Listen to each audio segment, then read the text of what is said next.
എൻ്റെ പേര് മണികണ്ഠൻ. ഞാൻ ഒരു കാറ്ററിംഗ് നടത്തിക്കൊണ്ടിരിക്കുകയാണ്. എൻ്റെ വീട് നെന്മാറ. നെന്മാറയിൽ വെച്ചിട്ട് എനിക്ക് പെട്ടെന്നൊരു നെഞ്ചുവേദനയും അത് അനുഭവപ്പെട്ടു. എന്നിട്ടൊരു സ്വകാര്യ ഹോസ്പിറ്റലിൽ പോവുകയുണ്ടായിരുന്നു. പിന്നെ ബാക്കിയുള്ള കാര്യം എനിക്ക് ഓർമ്മയുണ്ടായിരുന്നില്ല. 42 വയസ്സുള്ള ഒരാൾ നെഞ്ചുവേദനയെ തുടർന്ന് നമ്മളുടെ ജൂബിലി മിഷൻ മെഡിക്കൽ കോളേജിലേക്ക് റെഫർ ചെയ്യപ്പെട്ടു. ഇവിടെ നിന്ന് നമ്മൾ എക്കോ ടെസ്റ്റ് ചെയ്തപ്പോൾ അദ്ദേഹത്തിൻ്റെ പ്രധാന രക്തക്കുഴലായ അയോർട്ട രണ്ടായി പിളർന്നതായി കണ്ടു. ഈ പിളർപ്പിലൂടെ രക്തം ഹൃദയത്തിൻ്റെ പെരിക്കാർഡിയം എന്നുള്ള ആവരണത്തിലേക്ക് വരികയും അത് അവിടെ പെരിക്കാർഡിയൽ ടാമ്പോണേഡായിട്ട് മാറുകയും ചെയ്തു. അതായത് ഹൃദയത്തിന് പമ്പ് ചെയ്യാൻ പറ്റാത്ത അവസ്ഥ. നമ്മളതിനെ ഇംഗ്ലീഷിൽ പറയുന്നത് ഹിമറേജിക് പെരിക്കാർഡിയൽ ഇഫ്യൂഷൻ എന്നാണ്. ഈ രോഗി ഏത് നിമിഷവും മരിക്കാവുന്ന ഒരവസ്ഥയിലൂടെയാണ് കടന്നുപോയത്.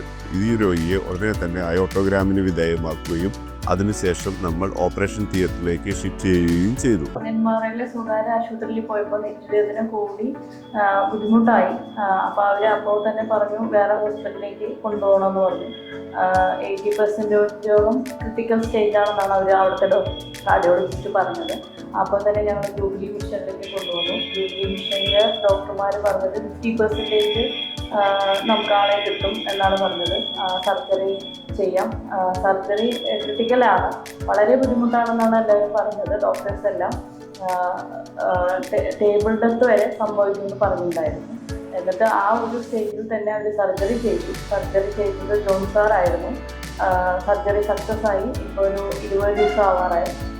ആള് റിക്കവർ ചെയ്തു. ബുദ്ധിമുട്ടുകളൊന്നും അത്ര ഇല്ല. മിസ്റ്റർ മണികണ്ഠൻ പെട്ടെന്നുണ്ടായിരുന്ന ഒരു നെഞ്ചുവേദനയും പുറം വേദനയും കാരണം പുറത്തൊരു ഹോസ്പിറ്റലിൽ അഡ്മിറ്റ് ആവുകയും അവിടെ ചെയ്ത ഒരു എക്കോ കാർഡിയോഗ്രാമിലാണ് അയോർട്ടിക് ഡിസെക്ഷൻ അവർ സംശയിച്ചത്. അങ്ങനെയാണ് നമ്മുടെ ഹോസ്പിറ്റലിലേക്ക് റെഫർ ചെയ്ത് വരുന്നത്. ഇവിടെ വെച്ച് നമ്മൾ നടത്തിയ പരിശോധനകളിലും CT സ്കാനിലും വളരെ ഗൗരവതരമായ അയോർട്ടിക് ഡിസെക്ഷൻ ഉണ്ടെന്ന് മനസ്സിലാക്കുകയും അത് തലച്ചോറിലേക്ക് പോകുന്ന രക്തക്കൊഴലുകളെ ബാധിച്ചിട്ടുണ്ടെന്ന് നമുക്ക് മനസ്സിലായത്. ഒരു അടിയന്തരമായ ശസ്ത്രക്രിയയ്ക്ക് വിധേയനാകണം എന്നുള്ള കാര്യം പുള്ളിയെ പറഞ്ഞ് മനസ്സിലാക്കുകയും അതിനുശേഷം ഇതിൻ്റെ റിസ്ക്കും കാര്യങ്ങളും പറഞ്ഞതിന് ശേഷം നമ്മൾ ഓപ്പറേഷൻ ചെയ്യുകയാണ് ചെയ്തത്. ഈ ഓപ്പറേഷനിൽ അയോർട്ടയുടെ തുടക്കഭാഗത്തുള്ള വാൽവും കൊറോണറി ആർട്ടറീസും റിപ്പയർ ചെയ്തതിന് ശേഷം അല്ലെങ്കിൽ മാറ്റിവെച്ചതിന് ശേഷം ഇതിൻ്റെ ആർച്ച് എന്ന് പറയുന്ന ഭാഗം, അയോർട്ടിക് ആർച്ച് എന്ന് പറയുന്ന ഭാഗത്ത് റിപ്പയർ ചെയ്യുകയാണ് ഉണ്ടായത്. ഇത് വളരെ സങ്കീർണമായൊരു ഓപ്പറേഷനാണ്. പലപ്പോഴും നമ്മുടെ ശരീരത്തിലേക്കുള്ള രക്തചംക്രമണം കുറച്ചു നേരം നിർത്തിവെച്ചുകൊണ്ട് കൃത്രിമമായ രക്തചംക്രമണം ഹാർട്ട് ലങ് ബൈപ്പാസ് മെഷീൻ മുഖേന കൊടുത്ത് ബ്രെയിനിലേക്കുള്ള സർക്കുലേഷൻ ആർട്ടിഫിഷ്യലായിട്ട് മെയിൻറ്റെയിൻ ചെയ്തുകൊണ്ടാണ് ഈ ഓപ്പറേഷൻ ചെയ്യുന്നത്. അപ്പോൾ അതിസങ്കീർണമായ ടെക്നോളജി ഉപയോഗിച്ചുകൊണ്ട് ചെയ്യുന്ന ഒരു ഓപ്പറേഷനാണിത്. ഇതിൽ നമ്മുടെ ഒരു ബൈപ്പാസ് ഓപ്പറേഷനേക്കാളും 10 മടങ്ങ് റിസ്ക് ഉള്ളൊരു ഓപ്പറേഷനാണ്. പക്ഷേ ഈ ഓപ്പറേഷന് വിധേയമായില്ലെങ്കിൽ 100% മോർട്ടാലിറ്റി അല്ലെങ്കിൽ മരണസാധ്യതയുള്ള ഒരു കണ്ടീഷനാണ് ഈ ടൈപ്പ് A അയോർട്ടിക് ഡിസെക്ഷൻ അല്ലെങ്കിൽ അയോർട്ടയുടെ തുടക്കഭാഗത്തുണ്ടാകുന്ന ഡിസെക്ഷൻ. ഹാർട്ട് അറ്റാക്ക് അല്ലെങ്കിൽ സ്ട്രോക്ക് എന്നിവ മൂലം രോഗിയുടെ അവസ്ഥ വളരെ ഗുരുതരമായേക്കാവുന്ന കണ്ടീഷനാണിത്. ഈ ഓപ്പറേഷന് ശേഷം വളരെ സ്മൂത്തായിട്ടുള്ള റിക്കവറിയാണ് മിസ്റ്റർ മണികണ്ഠൻ ഉണ്ടായത്. അതിനുശേഷം ഇൻറ്റൻസീവ് കെയറും പിന്നെ റീഹാബിലിറ്റേഷനും ഫിസിയോതെറാപ്പിക്കും എല്ലാം ശേഷം ഒരു 8 ദിവസത്തിന് ശേഷം അദ്ദേഹത്തിന് ഹോസ്പിറ്റലിൽ വിടാൻ സാധിച്ചു. അതിനുശേഷം അദ്ദേഹം ഫോളോ അപ്പ് ചെയ്തു. സിംറ്റംസൊക്കെ വളരെയധികം കുറഞ്ഞ് വളരെ നോർമൽ കണ്ടീഷനിലേക്ക് വന്നിരിക്കുന്ന ഒരു അവസ്ഥയിലാണ് ഇപ്പോഴുള്ളത്.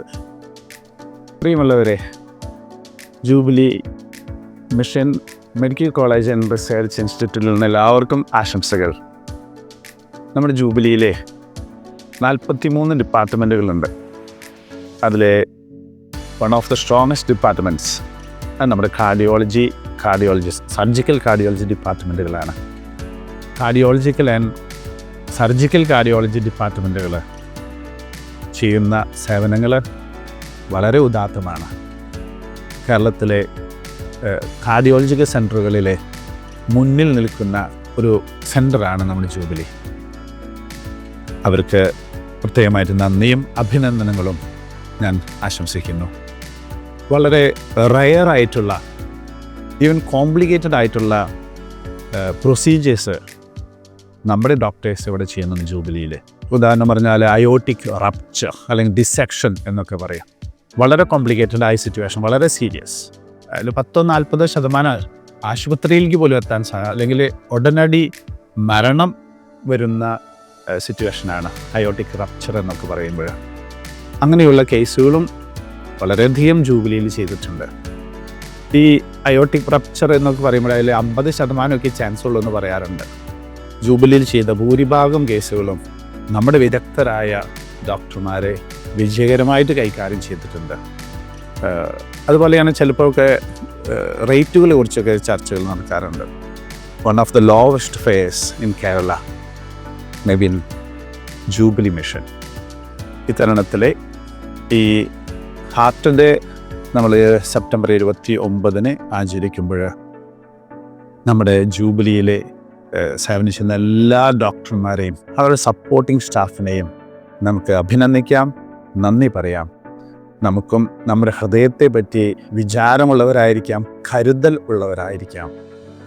എല്ലാവർക്കും ഈ ഹാർട്ട് ഡേയുടെ മംഗളങ്ങൾ ഹൃദയപൂർവ്വം ആശംസിക്കുന്നു. Thank you.